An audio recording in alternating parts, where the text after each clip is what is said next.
ओम नमः शिवाय। आज सावन मास के पहले सोमवार को आइए सुनते हैं सावन सोमवार की व्रत कथा। सनातन संस्कृति में सावन को भगवान शिव का प्रिय माना गया है, चूंकि यह माह चातुर्मास में आता है और इस दौरान भगवान विष्णु योग निद्रा में होते हैं।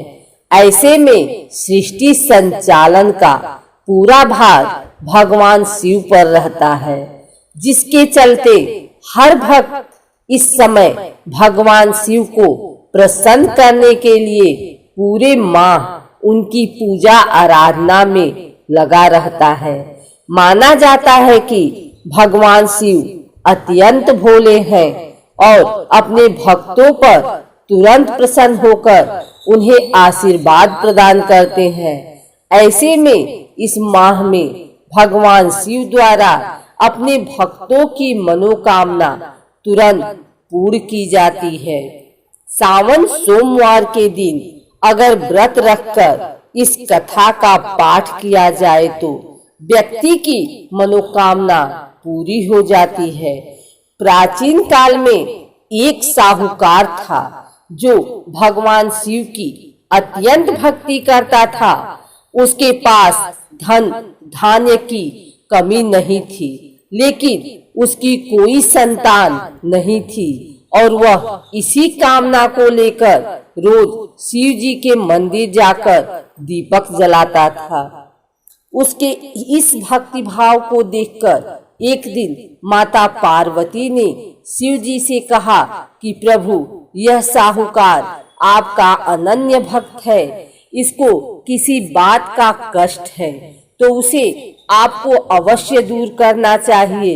इस पर भगवान शिव जी बोले कि हे पार्वती, इस साहूकार के पास पुत्र नहीं है, यह इसी कारण दुखी है। जवाब में माता पार्वती ने कहा कि हे ईश्वर, कृपा करके इसे पुत्र का वरदान दे दीजिए। इस पर भोलेनाथ ने कहा कि हे पार्वती, साहूकार के भाग्य में पुत्र का योग ही नहीं है। ऐसे में अगर इसे पुत्र प्राप्ति का वरदान मिल भी गया तो वह केवल 12 वर्ष की आयु तक ही जीवित रहेगा। इस पर माता पार्वती ने कहा कि हे प्रभु, आपको इस साहूकार को पुत्र का वर देना ही होगा, अन्यथा भक्त क्यों आपकी सेवा पूजा करेंगे। माता के बार बार कहने से भोलेनाथ ने साहूकार को पुत्र का वरदान तो दिया, लेकिन यह भी कहा कि वह केवल 12 वर्ष तक ही जीवित रहेगा।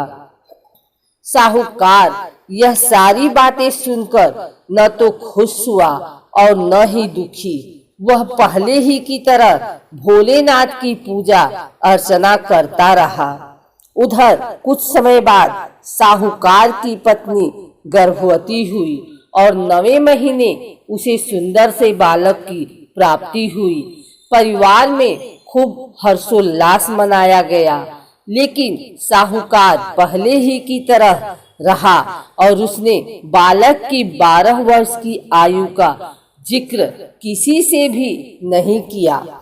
जब बालक 11 वर्ष की आयु हो गई तो एक दिन साहूकार की सेठानी ने बालक के विवाह के लिए कहा, तो साहूकार ने कहा कि वह अभी बालक को पढ़ने के लिए काशी जी में भेजेगा। इसके बाद उसने बालक के मामा जी को बुलाया और कहा कि इसे काशी पढ़ने के लिए ले जाओ और रास्ते में जिस भी स्थान पर रुकना वहां यज्ञ करते और ब्राह्मणों को भोजन कराते हुए आगे बढ़ना।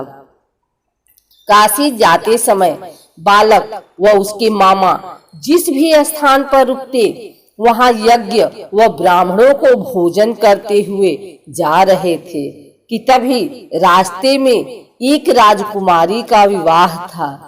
इस राजकुमारी का जिससे उसका विवाह होना था वह एक आंख से काना था।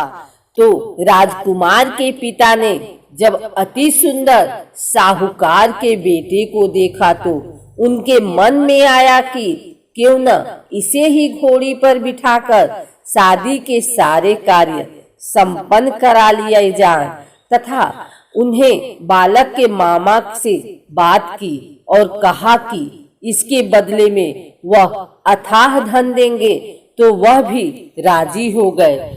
इसके बाद साहूकार का बेटा विवाह की बेदी पर बैठा और जब विवाह कार्य संपन्न हो गए तो जाने से पहले उसने राजकुमारी की चुनरी के पल्ले पर लिखा कि तेरा विवाह तो मेरे साथ हुआ, लेकिन जिस राजकुमार के साथ तुम्हें भेजेंगे वह तो एक आंख का काना है। इसके बाद वह अपने मामा के साथ काशी के लिए चला गया। उधर जब राजकुमारी ने अपनी चुनरी पर यह लिखा हुआ पाया तो उसने राजकुमार के साथ जाने से मना कर दिया। तो राजा ने भी अपनी पुत्री को बारात के साथ विदा नहीं किया और बारात वापस लौट गई। उधर मामा और भांजे काशी जी पहुंच गए। एक दिन जब मामा ने यज्ञ रखा था और भांजा बहुत देर तक बाहर नहीं आया तो मामा ने अंदर जाकर देखा तो भांजे के प्राण निकल चुके थे। वह बहुत परेशान हुए, लेकिन सोचा कि अभी रोना पीटना मचाया तो ब्राह्मण चले जाएंगे और यज्ञ का कार्य अधूरा रह जाएगा। जब यज्ञ संपन्न हुआ तो मामा ने रोना पीटना शुरू किया। उसी समय शिव पार्वती उधर से जा रहे थे तो माता पार्वती ने शिव जी से पूछा, हे प्रभु, यह कौन रो रहा है? तभी उन्हें पता चला कि भोलेनाथ के आशीर्वाद से जन्मे साहूकार के पुत्र की मृत्यु हो गई है। तब माता पार्वती ने भगवान शिव से कहा कि हे स्वामी, इसे जीवित कर दें, अन्यथा रोते रोते इसके माता पिता के भी प्राण निकल जाएंगे। इस पर भोलेनाथ ने कहा कि हे पार्वती, इसकी आयु इतनी ही थी सो वह भोग चुका। लेकिन माँ के बार बार आग्रह करने पर भोलेनाथ ने उसे जीवित कर दिया और लड़का ओम नमः शिवाय करते हुए जी उठा और मामा भांजे दोनों ने ईश्वर को धन्यवाद दिया और अपनी नगरी की ओर लौटे। रास्ते में फिर वही नगर पड़ा जहाँ लड़के को घोड़ी पर बिठाकर राजकुमारी के साथ शादी के सारे कार्य संपन्न किए गए थे। यहाँ राजकुमारी ने उन्हें पहचान लिया। तब राजा ने राजकुमारी को साहूकार के बेटे के साथ बहुत सारे धन के साथ विदा किया। उधर साहूकार और उसकी पत्नी छत पर बैठे थे। उन्होंने यह प्रण कर रखा था कि यदि उनका पुत्र सकुशल न लौटा तो वह छत से कूदकर अपने प्राण त्याग देंगे। तभी लड़के के मामा ने आकर साहूकार के बेटे और बहू के आने का समाचार सुनाया, लेकिन वे नहीं माने तो मामा ने शपथ पूर्वक कहा। तब कहीं जाकर दोनों को विश्वास हुआ और दोनों ने अपने बेटे बहू का स्वागत किया। उसी रात साहूकार को स्वप्न में शिव जी ने दर्शन दिया और कहा कि तुम्हारे पूजन से मैं प्रसन्न हुआ।